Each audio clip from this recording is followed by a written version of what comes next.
কেবে জীবনের মিছ কহে না সে বেইমানি কর যায় না ମୁଁ ସତ କହୁଛି ବାବୁ ସେଦିନ ସେ ଜଗଦୀଶ ମହାପାତ୍ରଟାକୁ ଭୁଜାଗିରେ ମାରି ତାକୁ ଶ୍ମଶାନରେ ଶୁଏଇ ଦେଇ ଆସିଥିଲି ହଁ ବାବୁ ବାଘା ମିଛ କହୁନି ସାର୍ କିନ୍ତୁ ସେ ଭୁଜାଲି ମାରିଥିବ ହୁଏତ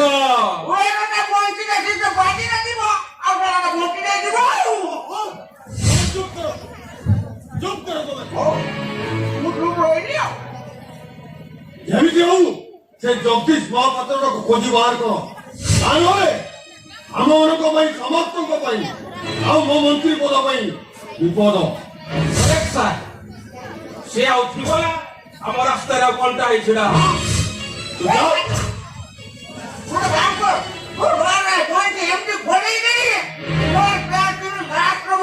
ମିଳିବ ନାହିଁ ତୁ ଯା ବାଘ ସେ ଜଗଦୀଶ ମହାପାତ୍ର ଯୋଉଠି ବି ଥାଉ ତାକୁ ଖୋଜି ବାହାର କର ଆଉ ତାକୁ ପାଇବା ମାତ୍ରେ ସେଇଠି ତାକୁ ସେଭ୍ କରିଦେ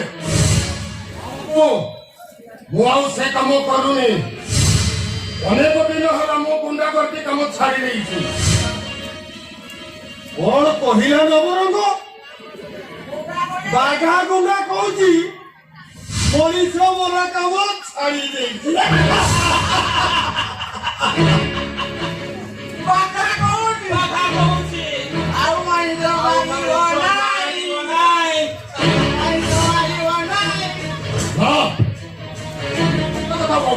ମୁଁ ଏହା ଉପରେ ଭଲ ମଣିଷ ହେଇ ବଞ୍ଚିବାକୁ ଚାହେଁ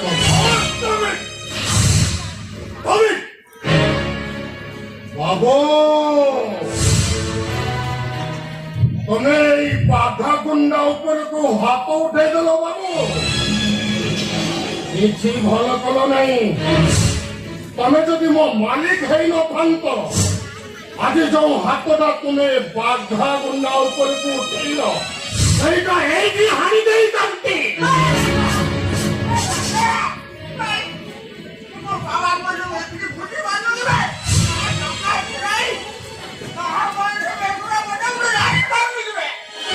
କାହାକୁ କଣ କହୁଛି କି ଜାଣିପାରୁନି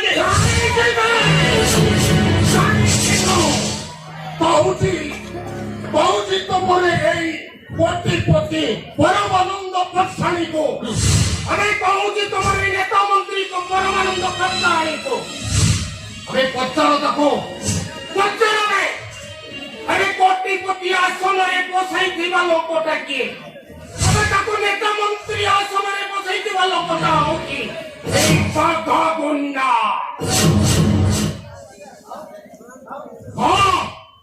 ପରମାନନ୍ଦ ପଟ୍ଟଶାଣୀ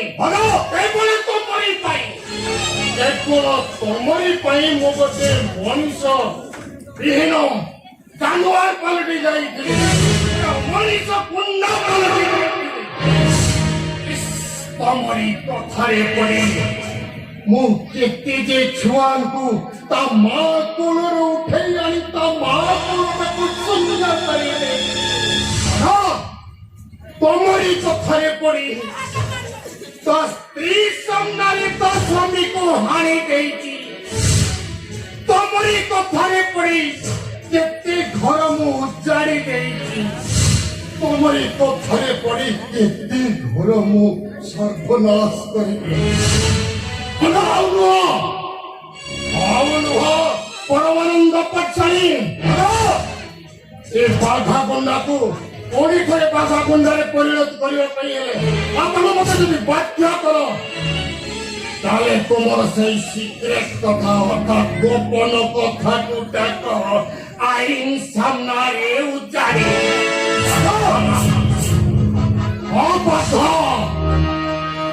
ମୋ ବାଘା ଯତୀନ ପଣ୍ଡା ବାଘା ଗୁଣ୍ଡା এই বাঘা গুন্ডা গোটে আটম বম ভয়ঙ্কর আটম বম দেহরে নিয়া লগাইবা পাই চেষ্টা কলে সমস্তে চলি পড়ে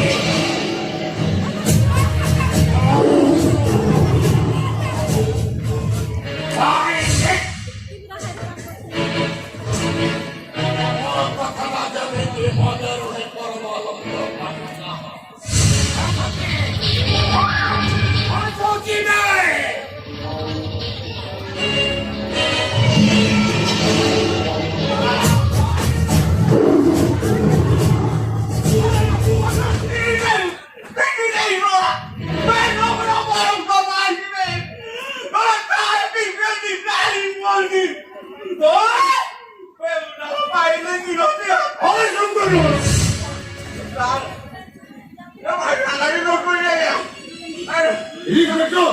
ଆପଣ ସାର୍ ସେଥିପାଇଁ ଟେନସନ ନିଅନ୍ତୁନି। ସେ ବାଖା ଗୁଣ୍ଡା କଥା ମୁଁ ବୁଝୁଛି। ସେ ଶଳାଟାକୁ ଆଣି ହାଜତରେ ପୁରାଇ ଏନକାଉଣ୍ଟର କରିଦେବି। ଆଉ ଶଳା ଲିଭର ବନ୍ଧରେ ଶଳାକୁ ସୁସାଇଡର ପରିଣତ କରିଦେବି। ରିମେମ୍ବର ଅଫିସର, ବିରୋଧୀ ଦଳ ନେତାମାନେ ମୋ ପଛରେ ଛାଇ ଓଳି ଲାଗିଛନ୍ତି। ଦେଖି ଚାହିଁ କାମ କରିବ। ଓକେ ସାର୍, କିନ୍ତୁ ଆପଣଙ୍କ ପାଇଁ ଗୋଟେ ସିରିୟସ୍ ନ୍ୟୁଜ୍ ଅଛି। Serious news? ସାର୍, ନୂଆ କରି ଯୋଉ ପୋଲିସ ଅଫିସରଟା ଆମ ଥାନାକୁ ଆସିଛି, ସେ ବହୁତ ସିନସିୟର ଆଉ କଡା। ସେ ଆପଣଙ୍କ ବୋହୁର ମର୍ଡର କେସର ଫାଇଲ ରିଓପନ କରୁଛି। ଆପଣଙ୍କୁ ଟିକେ ସାର୍ ହୁସିଆର ରହିବାକୁ ପଡିବ। ଦେଖି ଚାହିଁ ସାର୍ ରହିବେ, ମୁଁ ଆସୁଛି।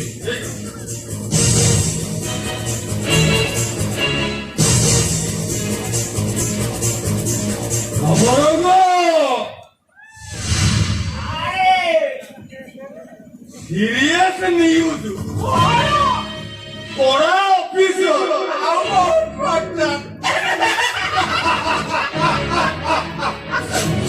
ସେ ଅଫିସର ଜାଣିନି ମୋ ପଛରେ ଲାଗିବା ଆଗରୁ ମୁଁ ତାକୁ ସୁଦୂର ମାଲକାନଗିରି ଟ୍ରାନ୍ସଫର କରିଦେଇଛି।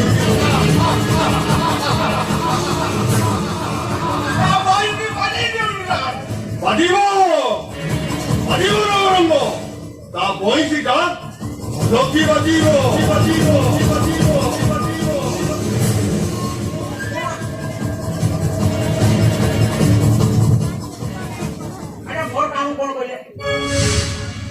ତମେ ସେ ଜଗଦୀଶ ମହାପାତ୍ରକୁ ଖୋଜ।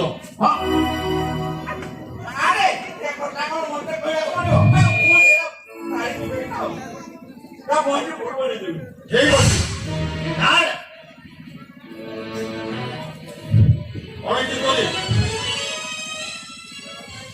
ଠିକ ସମୟରେ ଏଠାକୁ ଆସିନଥିଲେ ପାଣ୍ଡବମାନଙ୍କ ନିଧନ ପାଇଁ କୌରବ ଶିବିରରେ କି ପ୍ରକାର ଚକ୍ରାନ୍ତ ଚାଲିଛି ଏ କଥା ମୁଁ ଜାଣିଥାନ୍ତି କେମିତି। କିନ୍ତୁ ଡାଡ୍, ତମେ ଯେତେ ଚେଷ୍ଟା କଲେ ବି ଏଥର ଯୁଦ୍ଧରେ ପାଣ୍ଡବ ମାନଙ୍କର ଏହି ବିଜୟ ଲାଭ ସୁନିଶ୍ଚିତ। ଆଉ ସେ ଦୁର୍ଯ୍ୟୋଧନ ରକ୍ତ ନଦୀରେ ସନ୍ତରଣ କରିବ। ପ୍ରଦୀପ, ତ ଜାଣି ରଖିବା ଉଚିତ। ଆରେ ମୁଁ ହଉଛି ତ ଗାର୍ଡ। ଏ କଥା ମୁଁ ଭଲ ଭାବରେ ଜାଣିଛି ନା। ତମେ ଜଣେ ବିଶିଷ୍ଟ ରାଜନେତା ଆଉ ହୋମ୍ ମିନିଷ୍ଟର, ସେଇଥିପାଇଁ ମୁଁ ନିଜକୁ ବହୁତ ପ୍ରାଉଡ ଫିଲ୍ କରେ। ବାବୁ ତମେ ହେଲ ପାଠ ପଢା ଛୁଆ, ପାଠ ପଢାରେ ମନ ହଉନି। ରାଜନୀତିରେ କାହିଁ ମନ ଖାଉଛ କହିଲ?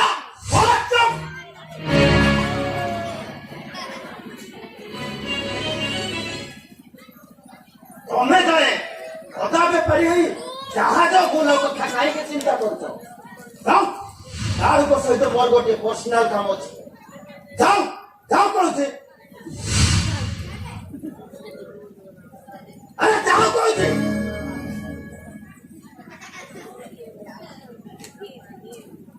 ଆରେ ଯାଅ କହୁଛି।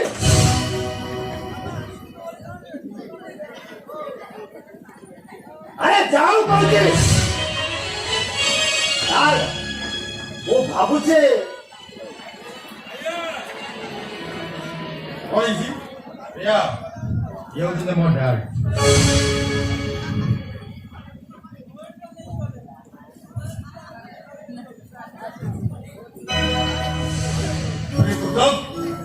ଝିଅ ମାନେ କଥା କଣ କି? ତୁ କଣ ଭାବିଛୁ ଗୋଟେ ଜାତି କୁଳ ଜଣା ନଥିବା ଗୋଟେ ଝିଅକୁ ବାହାଇ ଆଣି ମୋ ଘର ଭିତରେ ଭର୍ତ୍ତି କରିଦେଲି ବୋଲି ମୁଁ ତାକୁ ଅସ୍ୱୀକାର କରିବି? ଭାଇ ପ୍ରତାପ, ତୋ ପସନ୍ଦ ଝିଅକୁ ବାହା ହେଇଛୁ ମାନେ ସେ ହଉଛି ଏ ଘରର ଲକ୍ଷ୍ମୀ। ଆଉ ତମ ଦି ଜଣଙ୍କର ରିସେପସନ ମୁଁ ପୁରା ଧୁମଧାମରେ କରିବି। କୋଉଟାକୁ ବାହାରେ ଠିଆ ହେଲୁ କାହିଁକି? ତାକୁ ଘର ଭିତରକୁ ଆ, ମୁଁ ଆସୁଛି, ଜଲ୍ଦି ନେଇକି ଆ।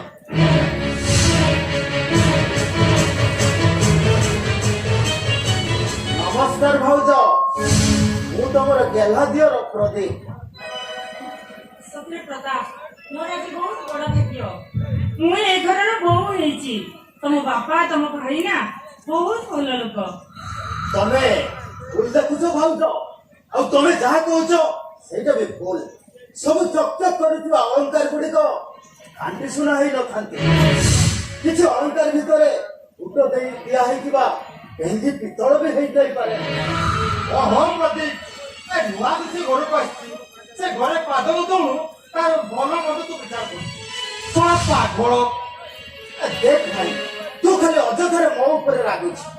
ଆରେ ତୁ ତ ଜାଣୁ ମୁଁ ତତେ କେତେ ଭଲ ପାଏ ଆଉ କେତେ ଭକ୍ତି କରେ, ଆଉ ସେଇଥିପାଇଁ ମୁଁ ଭାବୁଛି ବଡ ଭାବୁକଟା ବେ। ତୁ ଯେମିତି ଭାବିଲେ ଏ ଦୁନିଆ ଚାଲୁଛି। ଆଚ୍ଛା କହିଲୁ କଣଟା ଭାବୁଛୁ? ମୁଁ ଭାବୁଛି ମୋ ଭଳି ଜଣେ ଚକ୍ରାନ୍ତକାରୀ ଶିକାରୀର ଜାଲରେ ସୁନା ଚଢେଇଟା ଧରା ଦେଲା କେମିତି? ପ୍ରଦୀପ ତମେ ଏମିତି କଣ କହୁଛ? ଠିକ କହୁଛି ଭାଉଜ, ତମେ ଜଣେ ମତ୍ସଲ୍ୟ ଝିଅ ହୋଇ ରାଜମହଲର ଭିତରେ ରାଣୀ ହେବାକୁ ଯେଉଁ ପ୍ରୟାସ କରିଛ, ଦେଖାଯାଉ କେତେ ଦିନ ତମେ ରାଣୀ ହେଇ ରହିପାରିଛ। ଆଉ ମୋ କହିବା କଥା, ମୋ ଭାଇର ଗ୍ରହ ନକ୍ଷତ୍ର ରାଶି ଦେଖି ତାକୁ ବିବାହ କଲେ ବହୁତ ଭଲ ହେଇଥାଏ। ପ୍ରଦୀପ ଦେଖ ଭାଉଜ, ଏ ଦୁନିଆର ବାଟ ଚାଲିବା ପାଇଁ ତମେ ଯେଉଁ ହାତଟାକୁ ଧରିଛ, ସେ ହାତଟା ତମକୁ କେତେ ବାଟ ନେଇପାରୁଛି ସେଇଟା ହିଁ ଅପେକ୍ଷା। ମୁଁ ଆସୁଛି ଭାଉଜ, ନମସ୍କାର।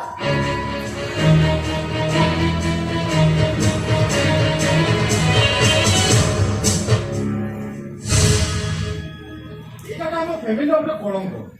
ଏମଏ ପାଠ ସାରିବା ପରେ ସେ ଜମା ପାଠରେ ମନ ଦେଇ କରିବା ତାର ଗୋଟେ ଅଭ୍ୟାସ।